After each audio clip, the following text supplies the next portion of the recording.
Assalamualaikum, Pak Rijal. Waalaikumsalam Pak Ganjar. Bagaimana kabarnya Pak hari ini? Alhamdulillah saya baik Pak Ganjar. Ya, tadi Pak Rijal saya mau ngajak ngobrol nih. Ya Pak Ganjar, saya juga butuh teman untuk bercerita Pak Ganjar. Baik Pak, kita ngobrol ini nggak terlalu lama ya Pak ya? Mungkin sekitar 10 atau sampai 15 menit Pak. Ngomong-ngomong nih Pak, ada yang mau dibicarakan apa sih yang ini Pak? Jadi gini Pak Ganjar, ada beberapa hal yang ingin saya bicarakan tentang pembelajaran saya di dalam kelas kadang-kadang Pak Ganjar. Jadi saya mengalami beberapa kendala dalam proses pembelajaran saya, khususnya pada pembelajaran geografi materi persebaran flora dan fauna. Saya merasa murid-murid saya kesulitan sekali dalam memahami materinya. Terus sebaran di dalam materi sebaran flora dan fauna, mungkin karena materi tersebut terlalu abstrak atau seperti apa ya Pak? Mungkin terlalu abstrak. Oh, jadi Pak Rijal saat ini mengalami kesulitan dalam mengajarkan materi persebaran flora fauna kepada murid di kelas 11 ya Pak ya? Iya Pak Ganjar, saya merasa kesulitan dalam materi tersebut. Oke Pak Rijal, karena waktu kita pendek ya Pak ya, Pak Rijal ingin mendapatkan apa dari diskusi percakapan ini Pak? Harapan saya dengan diskusi bersama Pak Ganjar, saya mendapatkan solusi atau hal-hal yang bisa saya lakukan untuk mengatasi permasalahan murid-murid saya dan tidak paham tentang persebaran flora fauna Pak Ganjar. Oke, berarti apa yang yang dilakukan Pak Rijal supaya murid-murid Pak Rijal bisa memahami materi ini gitu Pak? Ya Pak Ganjar, saya supaya murid-murid saya dengan mudah paham tentang materi persebaran flora dan fauna. Saat mengajar kemarin, ketika saya selesai memberikan penjelasan tentang materi tersebut, saya menanyakan kepada anak-anak apakah sudah paham atau belumnya. Terus dan mereka menjawab sudah paham. Tapi kenyataannya ketika saya beri soal dan saya koreksi kembali nilai-nilai mereka pada jelek Pak Ganjar. Padahal saya juga memberikan banyak contoh tentang menjelaskan materi tersebut, tapi anak-anak belum paham sampai sekarang. Berapa tingkat tidak nyamanan Pak Rijal di kelas ketika mengetahui ada anak yang kesulitan mempelajari materi ini Pak? Tingkat kenyamanan saya di angka 7 mungkin dari 10 Pak Ganjar, karena saya merasa bertanggung jawab atas keberhasilan anak-anak dalam memahami materi tersebut. Oh begitu ya. Baik Pak Rijal, menurut Pak Rijal anak-anak yang memahami materi persebaran flora dan fauna itu seperti apa sih? Menurut saya anak-anak memahami materi ini itu yang tahu bagaimana proses persebaran dari flora dan fauna, berbagai wilayah serta faktor-faktor yang mempengaruhi persebaran tersebut. Oke, jadi anak-anak paham mengenai proses penyebaran flora dan fauna di berbagai wilayah serta faktor-faktor yang mempengaruhi penyebaran, begitu Pak Rijal? Ya begitu idealnya. Baik, kalau anak-anak di level itu kita bilang poinnya levelnya 10. Terus anak-anak yang belum paham sama sekali di level 1 menurut Pak Rijal, anak-anak di kelas Pak Rijal berada di level berapa ini Pak? Kalau saya matematik beragam sekali sebenarnya Pak Ganjar. Murid-murid saya di kelas 11 ini memahami materi ini. Ada yang menurut saya di level yang sama sekali belum paham bagaimana proses persebaran fauna. Lalu ada juga yang materi yang emang sudah memahami terhadap materi tersebut. Oke, menurut Pak Rijal, murid-murid pada level 5 untuk memahami materi ini, apakah ada kemungkinan murid-murid berada di level 10 Pak Rijal? Bisa kayaknya Pak Ganjar, bisa jadi Pak Ganjar kalau gitu. Apa dengan memahami yang mendalam tentang faktor-faktor dalam proses persebaran flora dan fauna, murid-murid bisa berada pada level 10 Pak Ganjar. Menurut Pak Rijal, apa bisa Pak Rijal lakukan untuk membantu murid tersebut Pak Rijal berada di level itu dalam memahami materi persebaran flora fauna? Sebenarnya itu yang baru saya pikirkan Pak. Apa yang bisa saya lakukan supaya murid-murid itu paham materi ini? Terus saya ada beberapa ide sih sebenarnya Pak. Wah, ide apa itu Pak Rijal? Jadi begini Pak Ganjar, saya saat mengajar kemarin hanya menggunakan metode ceramah sebenarnya. Setelah saya renungkan, usia murid-murid saya di kelas 11 itu memahami sesuatu dengan mudah jika menggunakan media konkret atau media yang nyata buat anak-anak. Nah, saya ingin merancang pembelajaran interaktif menggunakan media pembelajaran yang konkret, interaktif dan menyenangkan di dalam kelas. Dalam menjelaskan mungkin saya tayangkan video terlebih dahulu tentang pembelajaran ataupun video kartun yang menjelaskan tentang persebaran flora dan fauna, lalu saya akan menggunakan pada benda-benda konkret nantinya. Apa ukuran keberhasilan rencana aksinya Pak Rijal ini? Ukuran keberhasilan dari rencana saya ini, murid-murid dapat memahami proses dan faktor persebaran flora fauna di berbagai wilayah.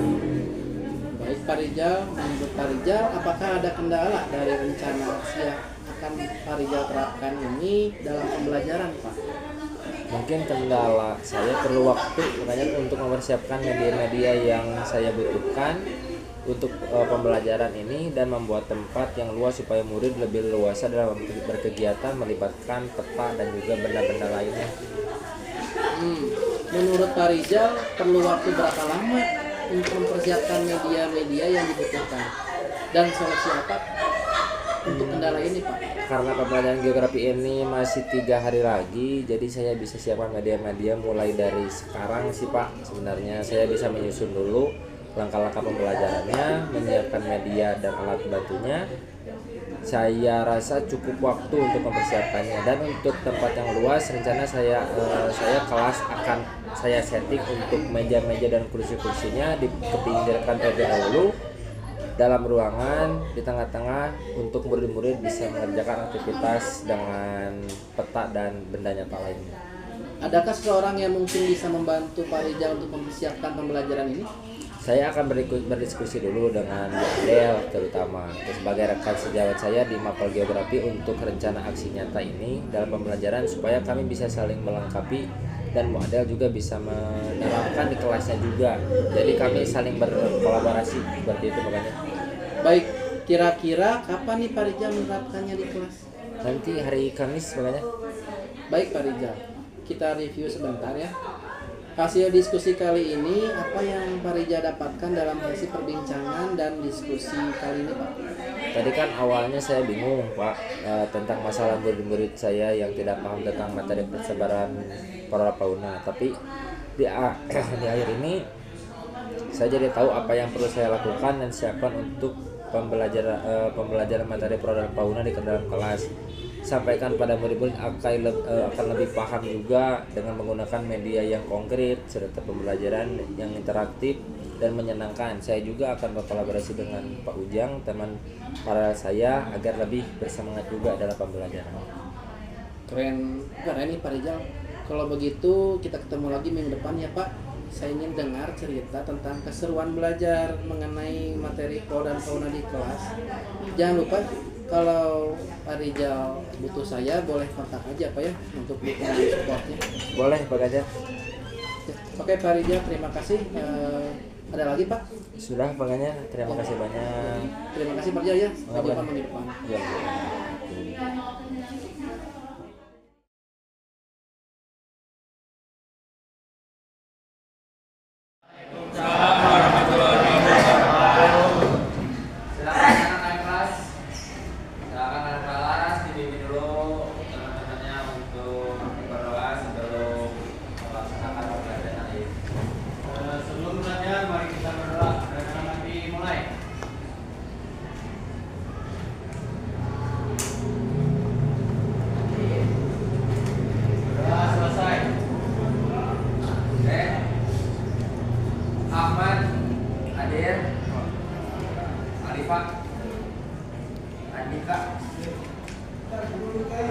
Andika Satya,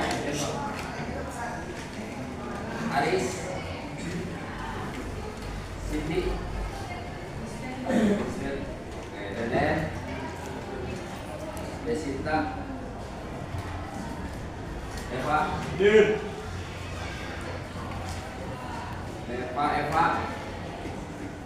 Aris, Gali, Imanda, Arab, Kenza, Nisa, Luna, Lucy, Raihan, Makfira,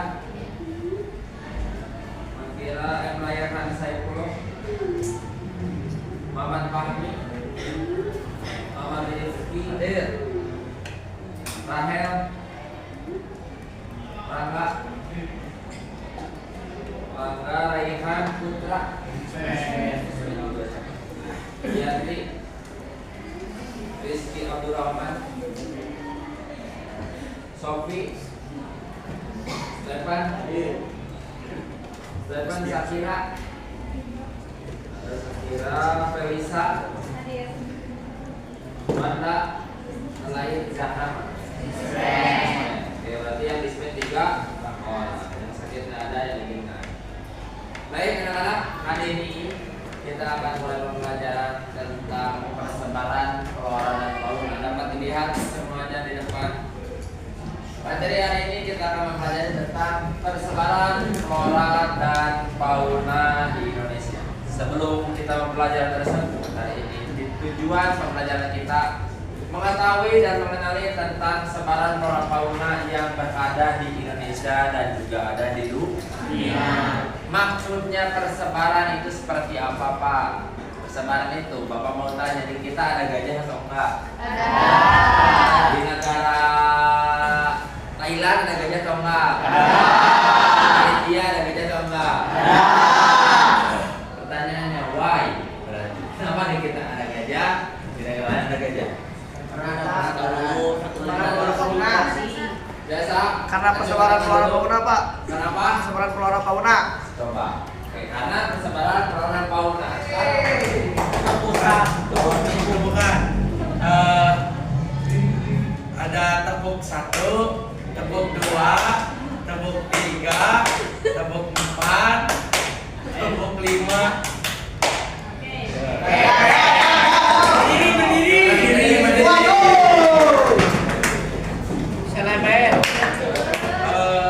Instruksi dari aku ya. Ya. Betul. Kamu. Ayo mulai. Tepuk 1.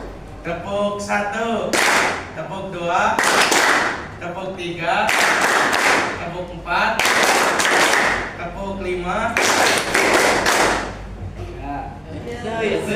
tepuk 2, tepuk 4, tepuk 5, tepuk 1, tepuk 3, tepuk 5, tepuk 1, 2, 2.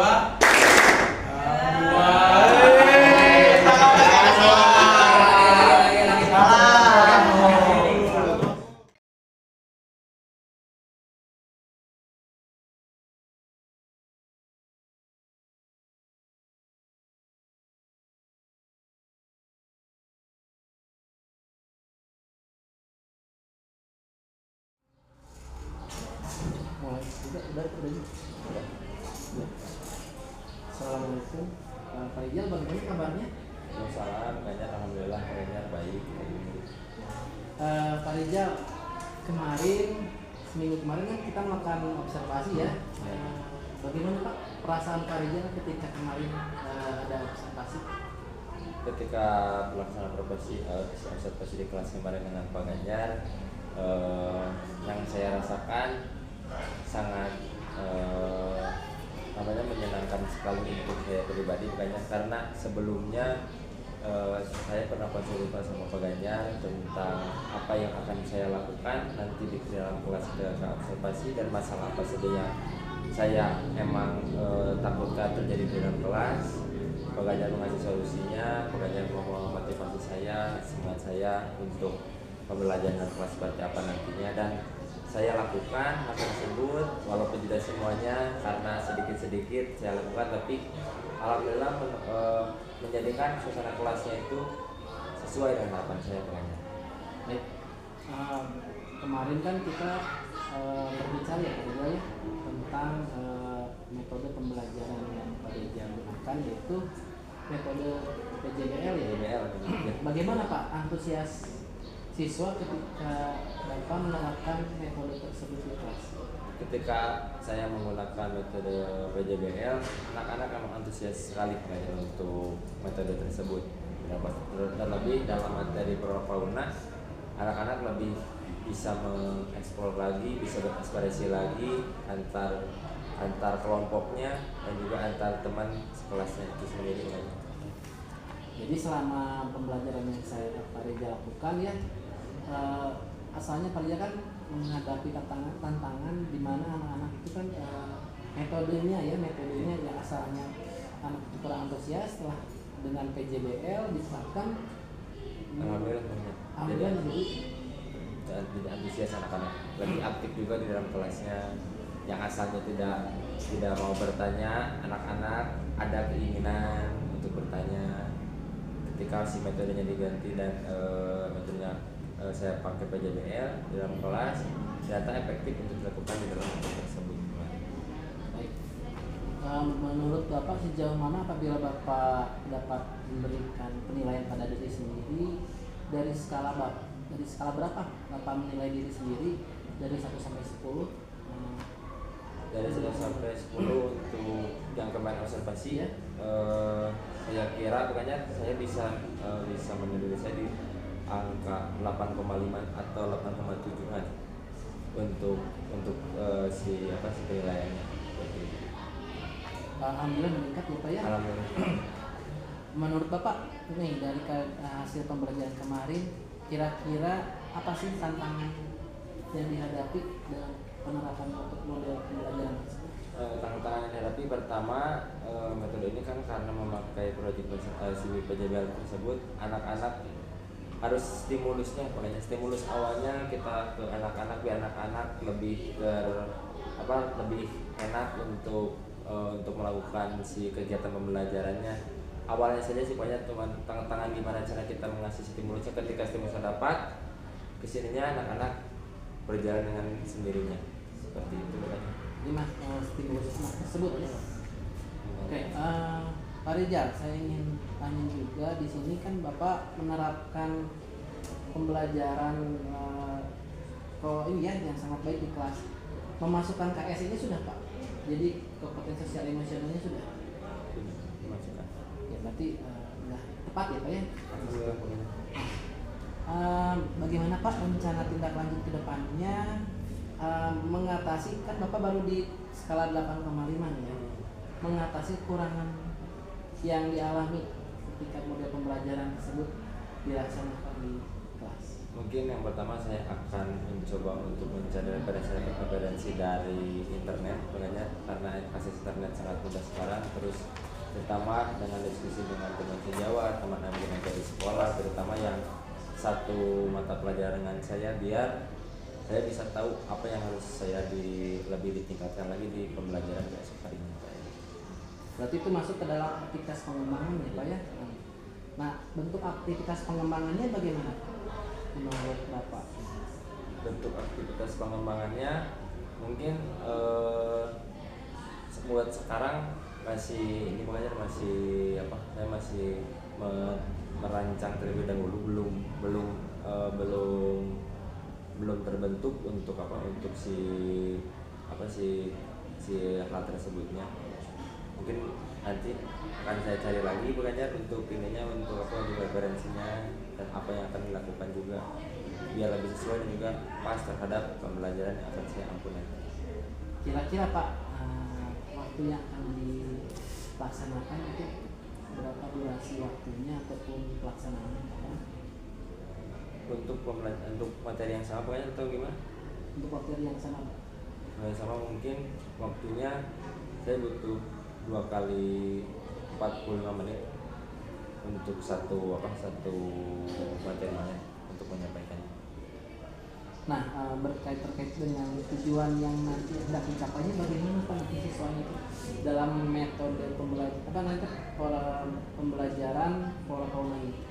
Untuk tujuan pembelajarannya, saya berharap anak-anak siswa saya dapat mengetahui tentang sebaran pola fauna itu seperti apa, baik itu di dunia maupun di Indonesia, dapat bisa membedakan, dan juga di lingkungan sekitar sekolah, rumahnya masing-masing, dampak ataupun pembelajaran pola fauna ini sangat bermanfaat untuk kehidupan mereka sehari-hari.